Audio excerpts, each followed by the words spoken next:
Bonjour et bienvenue dans votre rendez-vous consacré au Municipal 2020. Nous accueillons aujourd'hui, dans le cadre des municipales consacrées à la Seine-sur-Mer, Serge Daninos. Bonjour Serge Daninos. Tout d'abord, merci de me recevoir. C'est un peu normal étant donné que vous faites partie, on va dire, des candidats Potentiel, tout à fait. potentiels déclarés. À déclarer, pour l'instant, je crois que je suis un des rares à avoir annoncé publiquement que je me lançais à la candidature pour la CNI, donc la Commission nationale d'investiture, sur Paris. Oui, je suis candidat. LREM pour la ville de la Seine et pour l'Union pour la Seine surtout. L'investiture, la REM, c'est fait. Alors non, c'est en cours, c'est en cours. Alors il y a beaucoup de dossiers, il y a plus de 20 à 25 dossiers qui sont partis sur Paris.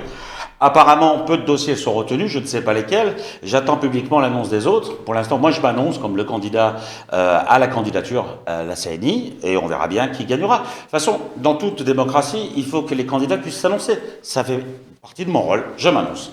Alors c'est votre premier vraie candidature. Oui, tout à fait. Dans quel état d'esprit vous êtes? Alors je suis tout à fait confiant parce que j'ai beaucoup de soutien. D'abord pour la REM, c'est pas moi qui ils sont venus me chercher. Donc beaucoup de personnalités parisiennes sont venues me chercher, m'ont demandé de préparer un dossier de candidature.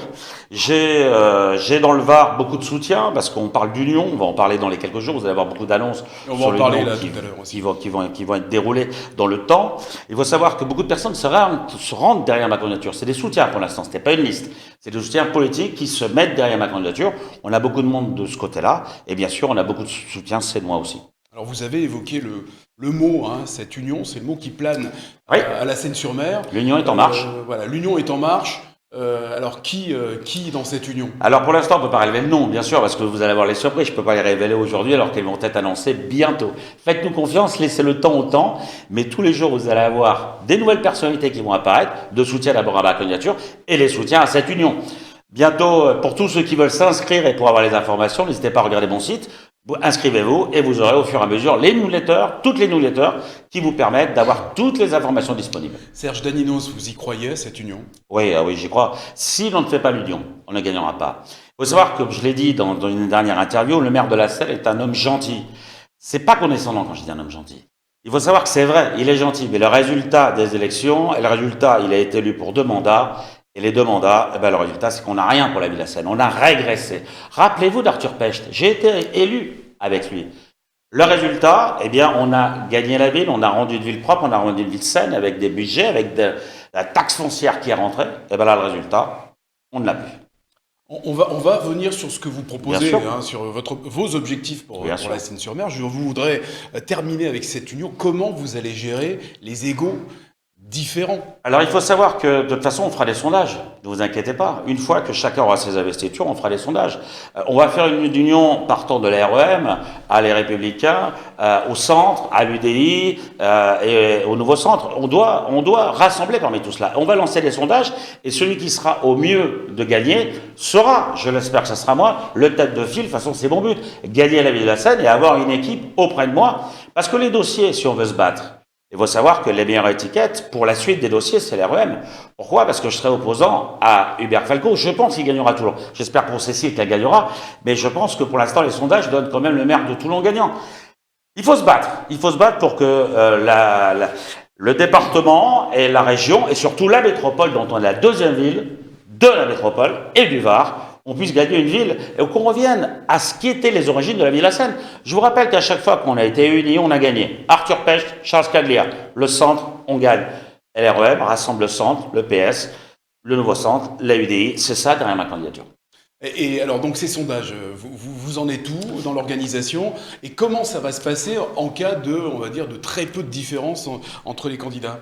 Ce sera la démocratie qui parlera entre nous. On est un petit comité pour l'instant qu'on prépare. On se réunit quasiment toutes les semaines, en dehors de toutes les réunions qu'on fait tous les soirs chez l'habitant. Là, j'en ai encore une juste après en partant ce soir. Mais sachez qu'on se réunit très régulièrement. On est un comité. Je peux pas dire les noms parce qu'on est en train d'avancer. Vous aurez beaucoup de surprises, surtout des grands noms sénois. Ce qui est intéressant, c'est qu'on a des figures sénoises. On a des grands candidats qui se sont lancés dans le passé. Patrick Martinin, qui est mon président du comité de soutien de En Marche, de l'Union En Marche pour la Seine, ce président du comité de soutien ne sera pas sur la liste. Il ne veut pas être sur la liste. Mais je vous rappelle que Patrick Martinac est un ancien PS, 2 mandats gagnés en tant que conseiller départemental. Des grandes figures sénoises se rangent derrière moi. Je pense que derrière, si j'ai l'investiture, beaucoup d'autres, y compris la République En Marche, se rentreront avec moi pour préparer la future liste. Vous êtes en train de nous dire que vous avez donc la légitimité pour conduire cette liste d'union. Je pense l'avoir, mais je ne suis pas le seul. Les égaux, comme moi, je dois le rentrer à l'intérieur de moi-même et réfléchir sur l'avenir de la scène. Je pense qu'il ne faut pas oublier une chose. C'est que l'avenir de la scène, c'est un programme. Je vous en parlerai tout à l'heure. Mais en dehors de ça, en dehors de ce programme, l'avenir de la scène, c'est là, on est tous derrière et pour se battre pour la même chose. Maintenant, on confronte en ce moment nos programmes, on les aménage, on y travaille, parce que pour la scène, il faut raconter une histoire comme on l'a fait à l'époque avec Arthur Pech, on a gagné, parce qu'on a fait avant, après des photos. Dans tout ce qu'on a envoyé aux Cédois pour notre campagne à l'époque des municipales, on a envoyé comment on voyait la ville et comment on voyait son avenir. Eh bien, c'est ça que je prépare. Je prépare de raconter une histoire, mais de dire la vérité. On a trop de mal actuellement avec les politiques. Les politiques annoncent, mais il n'y a pas de résultat. Moi, j'annoncerai et je ferai comme j'ai fait dans le passé, je ferai. Alors, que reprochez-vous au plus gentil des hommes, donc Marc Villemot? Marc, je ne lui reproche rien, je lui reproche lui et son équipe. Alors, Marc est un homme extraordinaire, il est très gentil. C'est vrai que c'est un des points que je veux reprendre régulièrement et que je reprendrai. Personne ne peut pas reconnaître ce fait-là. Il est gentil, mais en dehors de sa gentillesse, aucun des résultats annoncés ne se suivent. On avait à l'entrée de ville, et on manque de places de parking sur la ville de la Seine-sur-Mer. L'entrée de ville, dès qu'il a été élu, alors que nous avions lancé à l'époque de mandature d'Arthur Pech, ce dossier-là pour construire des parkings en pour dégager le centre-ville, aucun parking, il a annulé. Par contre, les Cédois payent, parce qu'ils ont perdu, on a perdu 5 ou 6 millions en procès politique parce qu'on a annulé des programmes. Et en ce moment, c'est les Cédois qui payent. Je vous rappelle que quand on va prendre la ville, ces 5 à 6 millions qui existent de dettes qui vont arriver au fur et à mesure des procès qui sont perdus, qui va les payer? Les Cédois. Quel va être le programme, si on peut avoir une idée de ce que vous allez proposer, et même plus qu'une idée? Bien sûr. Alors déjà, vous savez qu'on a des parlementaires et des sénateurs qui se battent avec nous. Déjà, une idée qu'on est en train de proposer, on le regarde si c'est constitutionnel ou pas. Un des points, mais c'est un point amusant pour faire un petit peu le buzz, mais juste pour cela, vous savez qu'on n'a plus de naissance sur la ville de la Seine. Aucune naissance n'existe. On est à Toulon, on est à d'autres communes où il y a des hôpitaux qui peuvent faire la maternité.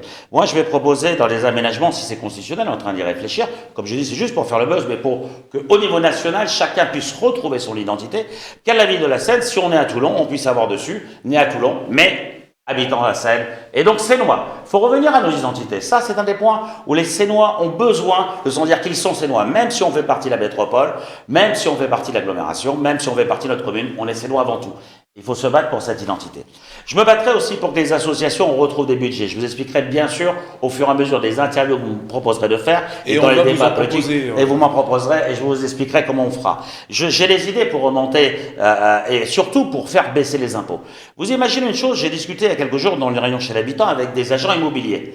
Ils disent, Monsieur Drinos, vous imaginez qu'une maison à la Seine-sur-Mer qui vaut 200 000 euros vaut 300 à 350 000 euros à la ville de Sanary ou à la ville de Sifo, uniquement à cause de l'image et uniquement à cause de la taxe foncière qui est exorbitante sur la Seine. Alors qu'on fait partie tous ensemble d'une métropole.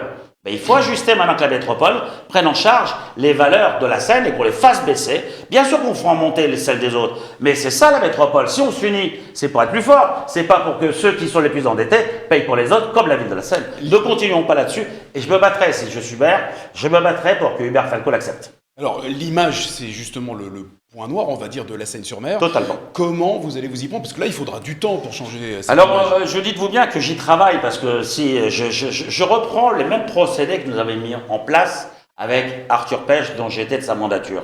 Avec Arthur, avant de préparer notre élection, et on avait pris l'optique de gagner, comme je prends l'optique de gagner maintenant, on prévoit déjà et on fait travailler notre semi-administration interne sur notre programme et sur comment le financer. Parce que c'est beau de faire les annonces, mais moi je veux qu'elles soient faites et je veux qu'on y arrive. Prenez un exemple. Regardez le port de Bandol. Le port de Bandol, il vient d'être refait entièrement. Les commerces, on les a avancés. Ça, c'était un des points que j'avais établi à l'époque avec Arthur Pech. On ne l'a pas mis en place. Je le mettrai en place. Sur le port de la Seine, il faut qu'on agrandisse ce port. Il faut que ce port reste au soleil. Il faut que et qu'on ouvre à des magasins, et puis qu'on ait des touristes, et que ça soit piéton, comme ça existe sur Bandol. Allez faire un tour à Bandol. Vous verrez, c'est une ville en plein développement. La ville de la Seine, deuxième ville du Var, deuxième ville de la métropole. On est tellement derrière. Eh bien, je veux me battre pour. D'accord, les travaux, ça... Les travaux, on organisera. Vous savez en combien de temps ils ont fait Bandol? 6 mois. Allez voir, 6 mois de timing. Les commerçants ils avaient tous peur. Rappelez-vous quand j'étais adjoint au commerce de la ville de la Seine. Moi j'ai fait pareil, j'ai rénové le marché de la Seine, le marché provençal. J'ai obtenu des fonds qui avaient été perdus par l'ancienne municipalité, j'ai été chercher les fonds. Et derrière, on a rénové en 5 mois. Allez faire un tour auprès des commerçants. Allez leur demander si c'était pas une réalité. Je les avais réunis, j'avais pris l'engagement. Eh bien, on avait fait pendant les travaux des aménagements pour que les commerçants s'y retrouvent. Serge Daninos, j'ai envie de vous titiller un petit peu, parce Allez-y, que c'est la fin on est là pour. de ce rendez-vous. Donc l'Union, c'est le prochain rendez-vous, ça sera Oui. le 15 octobre. Hein, C'est exact, vous êtes bien renseigné. Oui. Donc, comme Guillaume Capéo-Bianco est à l'initiative de Oui. cette union, est-ce qu'il va falloir donner à César ce qui appartient à César ou... Ah ben on donnera à César ce qui est à César. Guillaume, alors le président, bien sûr, comme je l'ai dit, c'est Patrick Martinac, mais Guillaume et tant d'autres font partie de l'Union. Ça fait depuis 2 ans qu'on travaille avec Guillaume, sachez-le. Guillaume et moi, on est un doublon, comme avec beaucoup, on est un doublon. Alors, Serge Daninos, merci beaucoup. Merci à vous. Et on aura le plaisir de vous retrouver donc, dans ce rendez-vous politique, les municipales 2020.